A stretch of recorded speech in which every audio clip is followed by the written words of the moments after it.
शुरू कर सकते हैं आप। जी हाँ, थैंक यू। नमस्ते दोस्तों, मेरा नाम शेषराज है और मैं एक शराबी हूँ। हाय शेषराज भाई। हाय हाय। भगवान की असीम कृपा है, अल्कोहलिक्स एनोनिमस का साथ है, आप सभी भाइयों की मदद है। यही वजह है दोस्तों, आज भी मैं शराब के घूंट से दूर हूँ और एक अच्छी और संतुलित जिंदगी जीने की कोशिश कर रहा हूँ। दोस्तों, सबसे पहले तो ऑनलाइन मीटिंग नेपाल पोखरा ग्रुप का मैं बहुत बहुत आभारी हूँ, जिन्होंने आज मुझे अपने अनुभव साझा करने का मौका दिया। और जो विषय दिया गया है दोस्तों, डर, फियर, ये भी मेरे जैसे शराबी की सोब्राइटी के लिए एक बहुत ही महत्वपूर्ण विषय है दोस्तों।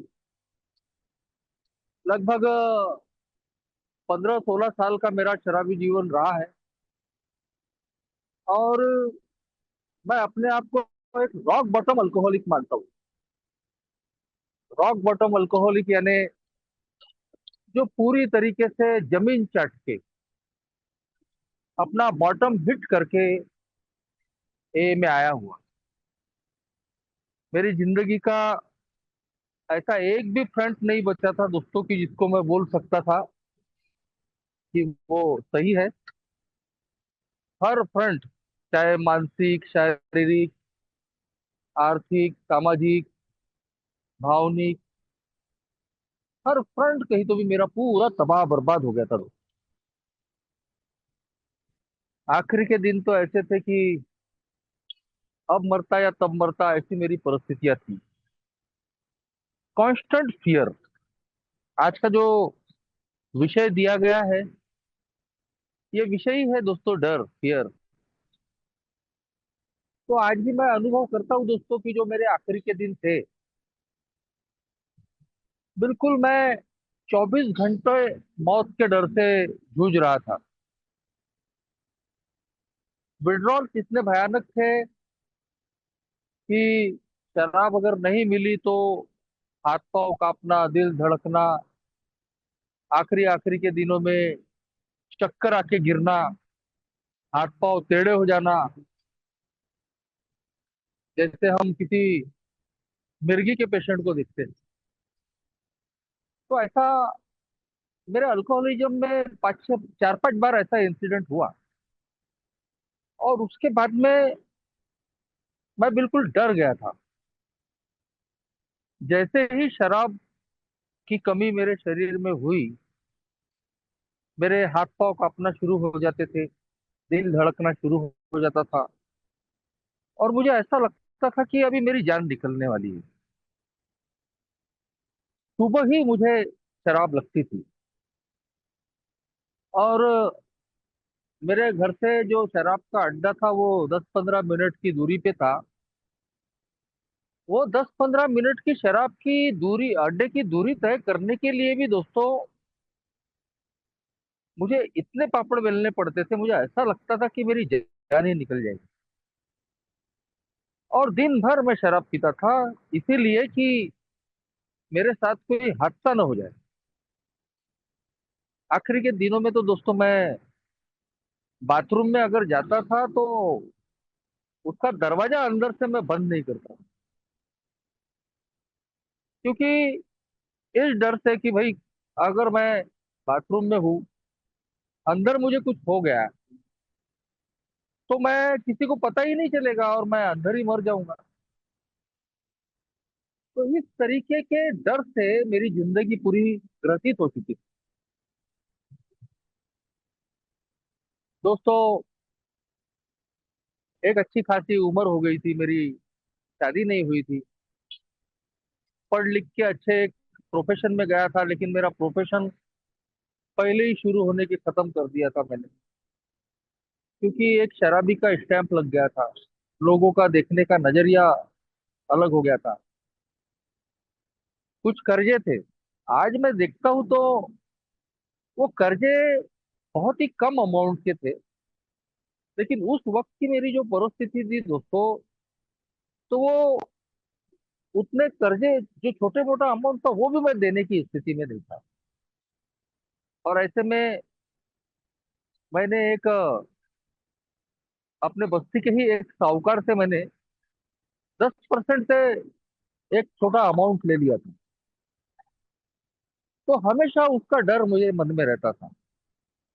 वो मेरे एरिया का ही होने की वजह से मुझे ऐसा लगता था कि वो उस चौक में खड़ा है, वहां खड़ा है, मुझे देख रहा है, मेरी तरफ आ जाएगा, मेरे को कुछ बोल तो नहीं देगा, मेरा अपमान तो न कर देगा।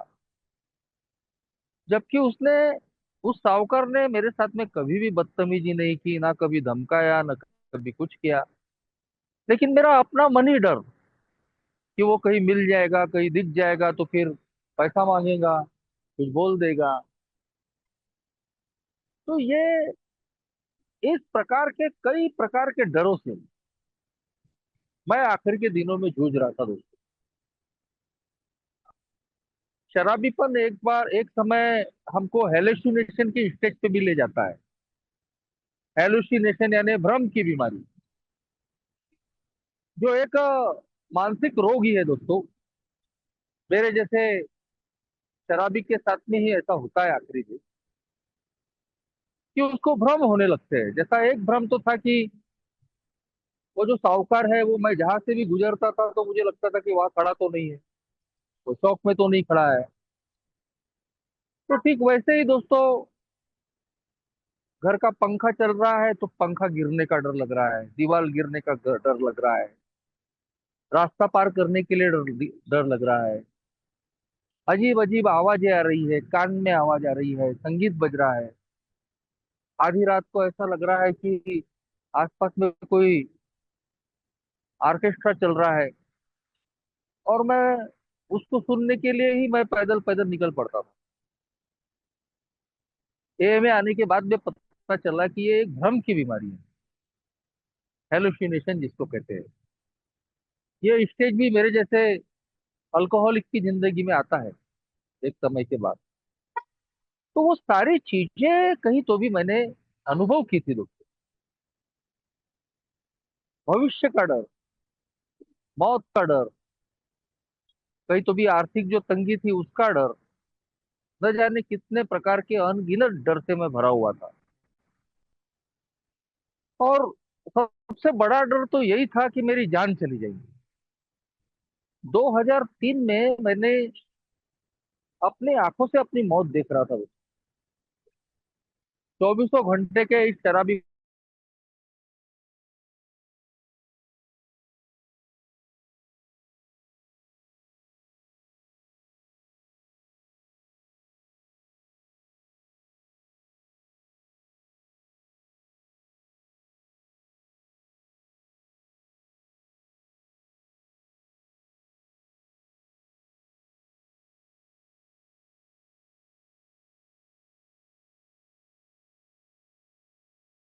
तो कहीं तो भी दोस्तों, थैंक यू। तो कहीं तो भी दोस्तों, आखिरी के दिनों में जो मेरे हाल थे, वो लगभग एक डरे हुए इंसान के थे। 2003 में ही मैं लगभग मौत के मुंह के करीब पहुंच चुका था, मगर शायद भगवान को मंजूर नहीं था, और उस वक्त मैं बच गया। 3-4 महीने मैं बिल्कुल बेड पे पड़ा रहा, उठ ही नहीं सकता था। और उसके बाद 4-5 महीने मुझे बैठक लग गई थी। बैठक से चलना मैंने सीखा था। मगर ये अल्कोहलिज्म की जो बीमारी है,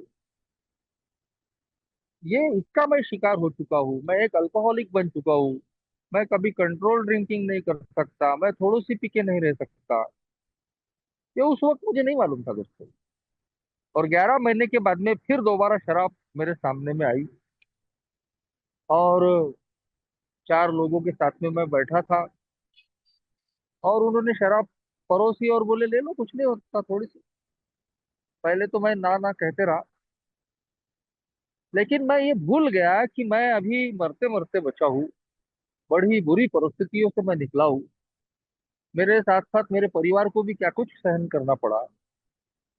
लेकिन एक शराबी दोस्तों, एक दिन पहले अगर कोई बड़ा हादसा भी हो जाता है उसके साथ, तो वो भी शराब सामने में आती है तो भूल जाता है।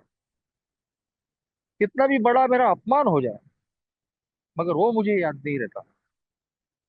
और फिर 11 महीने के बाद मेरे जीवन में शराब आई, और फिर मेरे हाल फिर बद से बदतर होते हुए चले गए। आखिर में लोगों ने मेरा बायकॉट कर दिया। मैं पूरा अकेला गिर गया। और तब सबने उम्मीद खो दी कि अब ये सुधर सकता है। Hopeless condition of body and mind. मगर फिर ईश्वर का चमत्कार हुआ दोस्तों। ईश्वर की कृपा हुई कि मेरे एक अल्कोहलिक, और 2007 अगस्त में मैं ए में दोबारा आया। उसके पहले एक बार एक नॉन अल्कोहलिक दोस्त मुझे मीटिंग में ले गया था, मगर कुछ देर बैठालने के बाद में वो मुझे मीटिंग से बाहर लेकर आया। बोले सब यहाँ ईश्वर प्रभु भगवान यही चल रहा है, बोले, और तुम नास्तिक आदमी हो। और वो मुझे मीटिंग से बाहर ले गया। उस दोस्त की गलती नहीं थी दोस्तों, क्योंकि वो जानता था कि मैं किस प्रकार का इंसान, एजुकेशन की वजह से हो या घर की परिस्थितियों की वजह से हो, क्योंकि मेरे पिताजी भी शराबी थे। तो उनके शराबीपन से घर के बड़े खराब हालात रह चुके थे। तो इन सारी चीजों की वजह से एक नास्तिक किस्म का इंसान में बन गया था।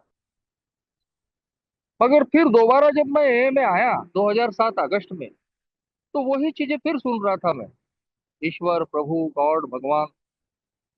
लेकिन दोस्तों अब मेरे में इतनी हिम्मत नहीं थी कि मैं इनको नामंजूर करूं, क्योंकि जान के लाले पड़े थे।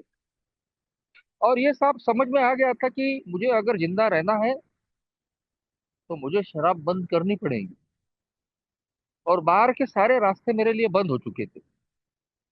ना मेरा विल पावर काम में आया था, ना कोई मेडिकल हेल्प, कोई डॉक्टर, कोई साइकेट्रिक, और ना ही कोई और ताबीज गंडा दवाई।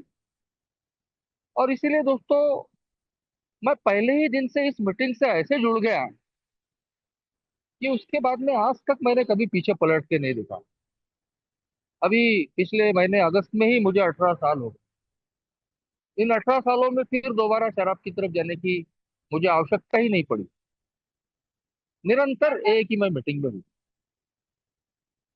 तो एक ही मीटिंग में आने के बाद में सबसे पहला अगर कोई काम हुआ, तो वो ये हुआ दोस्तों कि एक उम्मीद मेरे अंदर में पैदा हुई, एक आशा जगी।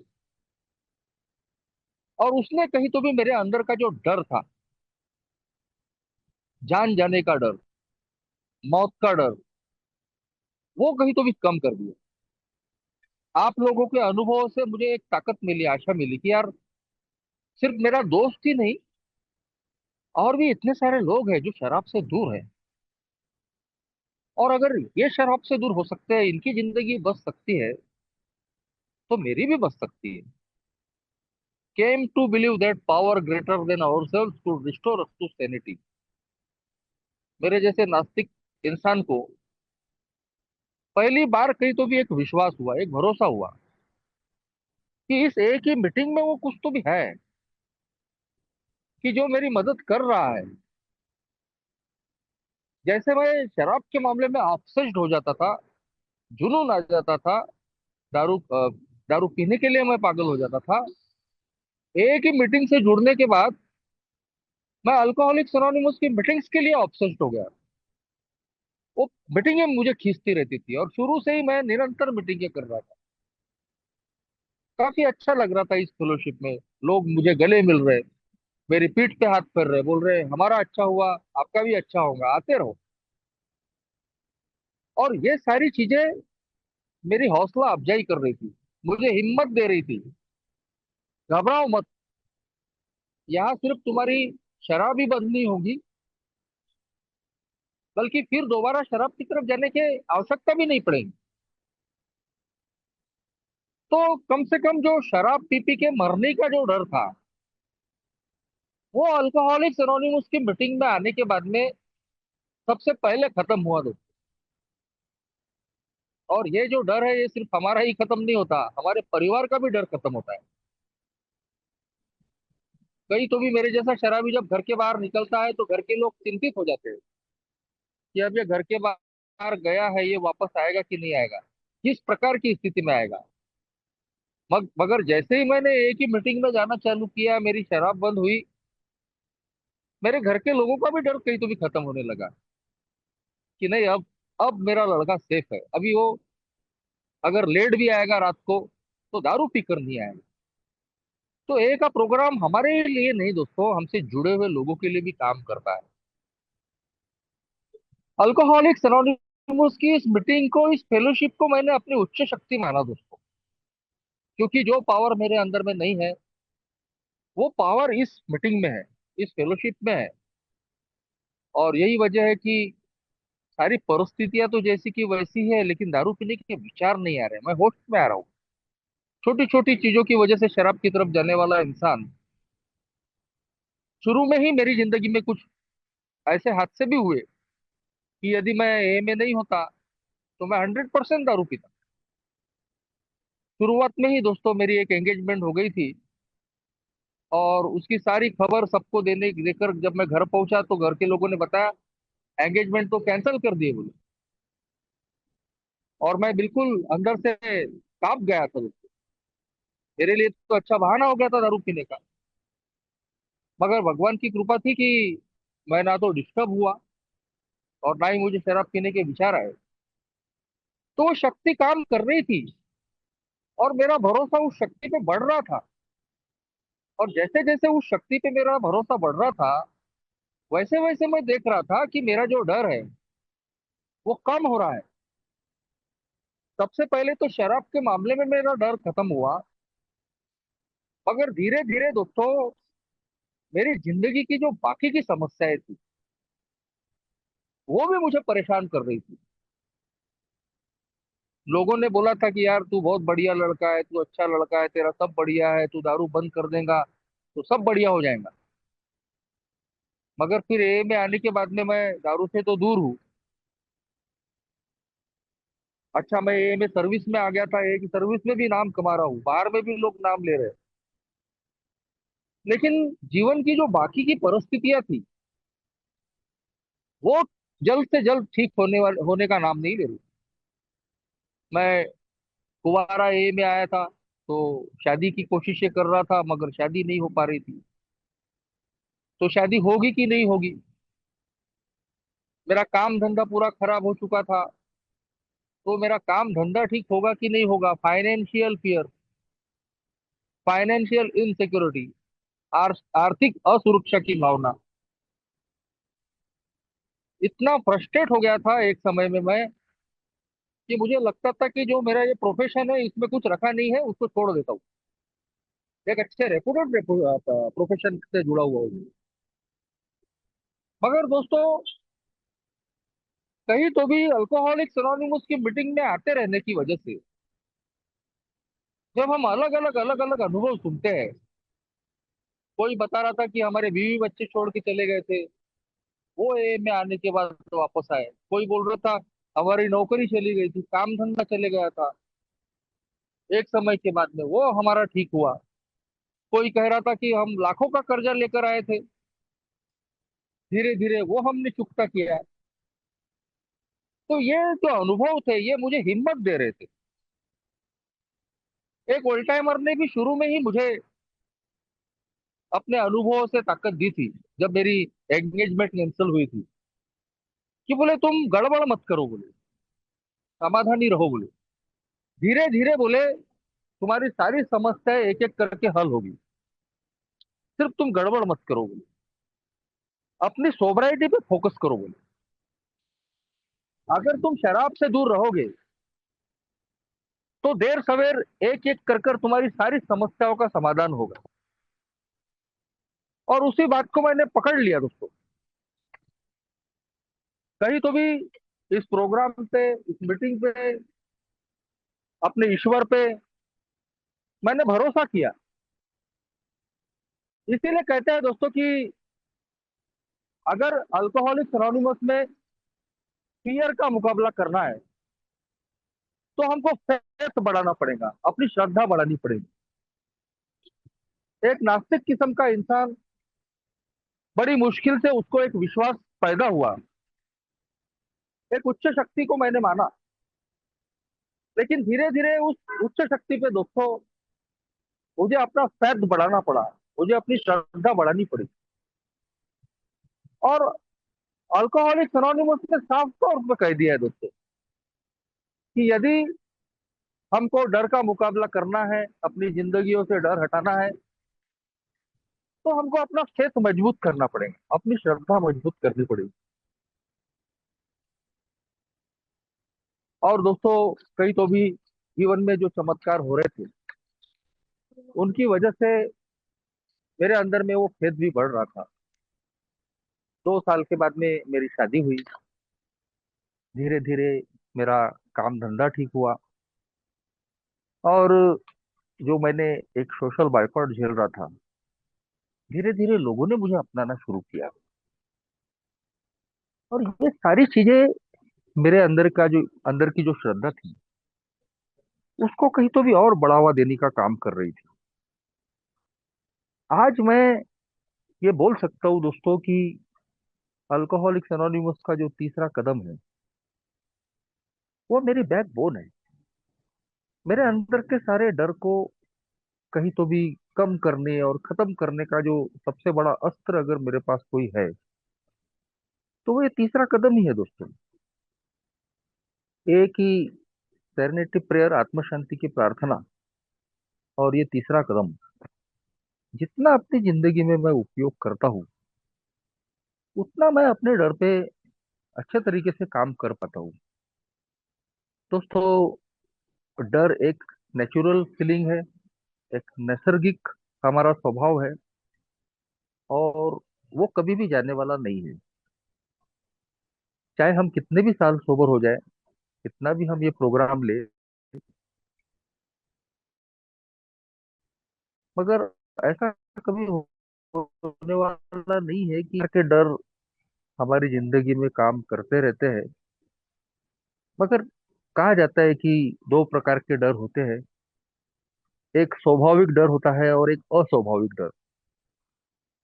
तो स्वाभाविक जो डर होते हैं, नेचुरल जो डर होते हैं, फियर होते हैं, वो तो हम सभी को है दोस्तों।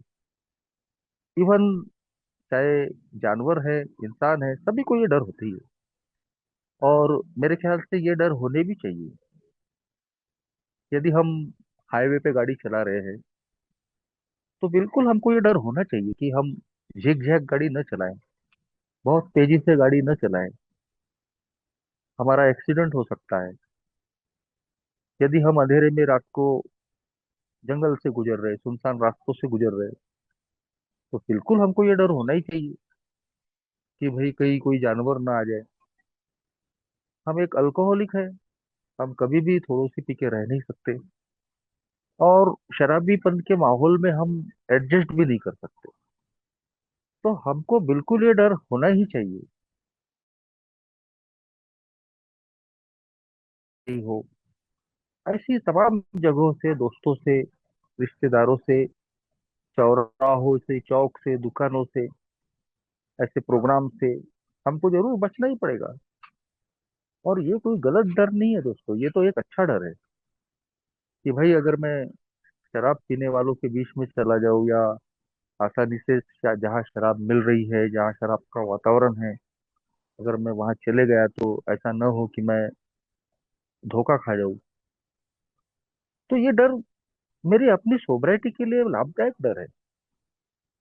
लेकिन बहुत सारे जो डर है दोस्तों, वो अस्वाभाविक डर होते हैं, बिल्कुल बनावटी। उनमें से कई तो मेरी अपनी खोपड़ी की उपज होते हैं।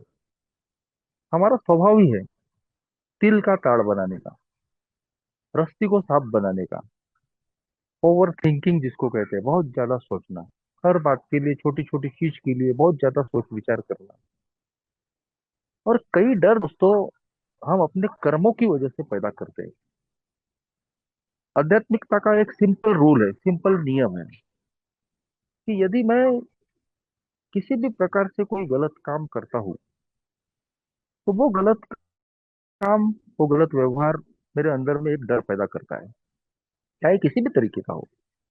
यदि मैं अनैतिक संबंधों में हूँ तो मैं कभी भी मन की शांति नहीं पाऊंगा, मैं हमेशा डरे रहूंगा। किसी को पता तो नहीं चल जाएगा, किसी से मैं धोखेबाजी कर रहा हूँ। तो हम अंदर से मानसिक रूप से विचलित रहते हैं, डरे हुए होते हैं। वैसे ही अगर यदि मैं लालच में आके इजी मनी के चक्कर में कोई गलत काम करता हूँ, किसी को धोखा देता हूँ, किसी का आर्थिक नुकसान करता हूँ, चोरी करता हूँ या और चीजें करता हूँ, बदना बेईमानी करता हूँ, तो मेरा मन कभी शांत नहीं रहने वाला। वो डर ही रहे, उसमें डर ही रहेगा, मुझे आत्म शांति नहीं रहेगी। तो जिन जो डर, जो फियर मेरे अपने कर्मों से पैदा हुए हैं, मेरे विचारों से पैदा हुए हैं, वो मुझे सबसे ज्यादा परेशान करते हैं दोस्तों। और इसलिए अगर अपनी जिंदगी में मैं अपने कर्मों की वजह से उन डरों को अगर पैदा नहीं करना चाहता, तो अल्कोहलिक्स एनोनिमस का प्रोग्राम इसीलिए कहता है कि मैंने एक स्वीट सिंपल सोबर लाइफ, समाधानी लाइफ जीनी चाहिए। जितना हो सके मैं गलत, मेरी जो गलत भाषा हो सकती है, मेरे गलत व्यवहार हो सकते हैं, गलत एक्टिविटीज हो सकती है, उनसे आज मैं बचने की कोशिश करूँ। क्योंकि फाइनली ये चीजें ही मेरे अंदर में डर पैदा करने वाली है। तो कहीं तो भी अल्कोहलिक्स एनोनिमस के इस प्रोग्राम पे आने के बाद, जब मैं अपनी छोटी मोटी रोजमर्रा की जो छोटी मोटी घटनाएं होती है, चीजें होती है, उसमें जो डर पैदा होते हैं, तो सबसे पहले तो मुझे उसकी छानबीन करनी पड़ती है, इन्वेंटरी लेनी पड़ती है कि मेरा मन डर क्यों रहा है। ये आदत हमको रोज के रोज अपनी छानबीन की लगा लेनी पड़ती है। उसकी शुरुआत कहीं तो भी चौथे कदम से होती है। चौथे कदम में हम सब जानते हैं दोस्तों, बिग बुक चैप्टर 5 में फियर इन्वेंट्री है। हम अपने अंदर भरे हुए सारे डर की छानबीन करते हैं कि किस किस प्रकार के डर से मैं भरा हुआ हूँ। और चौथे कदम की जो फियर की छानबीन है दोस्तों, वो हमारे अतीत के कर्मों से जुड़ी हुई है। लेकिन वो एक प्रैक्टिस हमको हो जाती है कि अपने फियर की, अपने डर की इन्वेंटरी कैसी लेनी चाहिए। और उसका उपयोग दोस्तों हम कहीं तो भी 10वें कदम के तहत अपनी रोज की जो छानबीन है, उसमें उसका उपयोग कर सकते हैं। कि आज मैं अगर डरा हुआ हूँ तो उसका कारण क्या है। वो नेचुरल फियर है, स्वाभाविक डर है, या अस्वाभाविक डर है।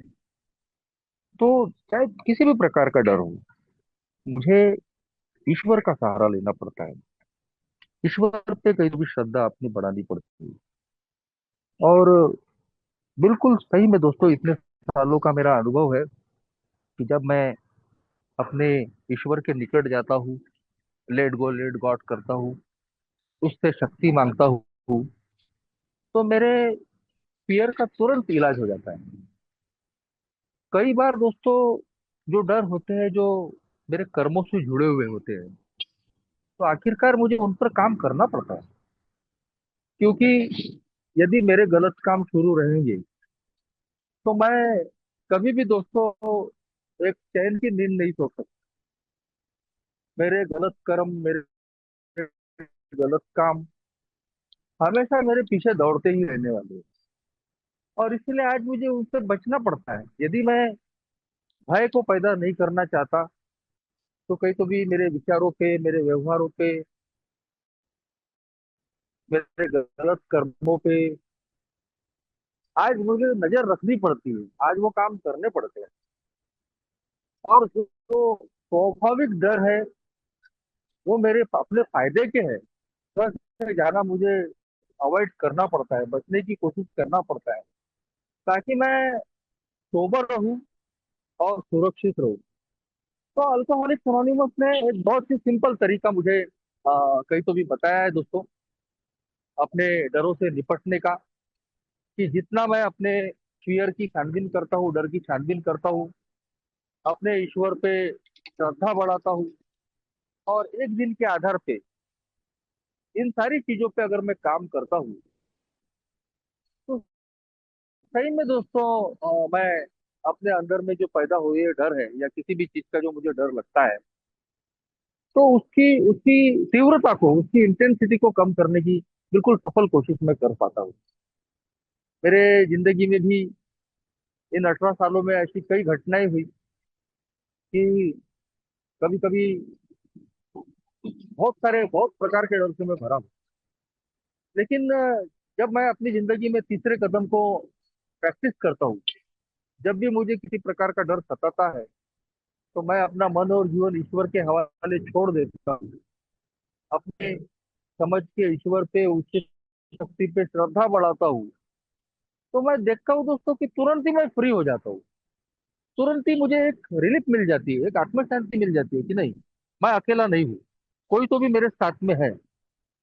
और आज कहीं तो भी शराब से दूर होने के बाद सिर्फ शराब की दूरी काफी नहीं है दोस्तों। मुझे अपनी जिंदगी में मन शांति चाहिए, चित्त शांति चाहिए। उसके अलावा मेरी सोबरिटी का कोई मतलब ही नहीं रहेगा। यदि आज भी मैं डरा हुआ हूँ, तो मैं अपनी सोबरिटी का आनंद नहीं ले पाऊंगा। और अगर मैं खुद आनंदित नहीं हूँ, तो मैं दूसरे किसी को भी खुश नहीं रख पाऊंगा। अंदर से अगर मैं डरा हुआ हूँ, तो वो मेरे चेहरे पे झलकेगा, मेरे हाव भाव, मेरे व्यवहार में झलकेगा। और इसीलिए दोस्तों, ए का मेंबर होने के नाते आज मुझे सबसे पहले तो अपने आप पे काम करना पड़ता है, क्योंकि मेरा परिवार ही नहीं, आज ए के नए सदस्य भी दोस्तों मेरी तरफ उम्मीद से देखते हैं। और इसीलिए मुझे खुद पहले अपनी जिंदगी में इन चीजों पे काम करना पड़ता है। मगर ये बात बिल्कुल पक्की है दोस्तों, अगर हम 12 कदमों पे काम करते हैं और खास तौर पे तीसरे कदम पे हम इस ए के प्रोग्राम को अगर अच्छे से प्रैक्टिस करते हैं एक दिन के आधार पे, तो 100% दोस्तों हम जिंदगी के जो सारे डर है, हम उन डरों के ऊपर में आसानी से हम जीत हासिल कर पाते हैं। तो जो भी मेरे अनुभव थे मैंने रखा, आप लोगों ने सुन लिया। धन्यवाद, थैंक यू।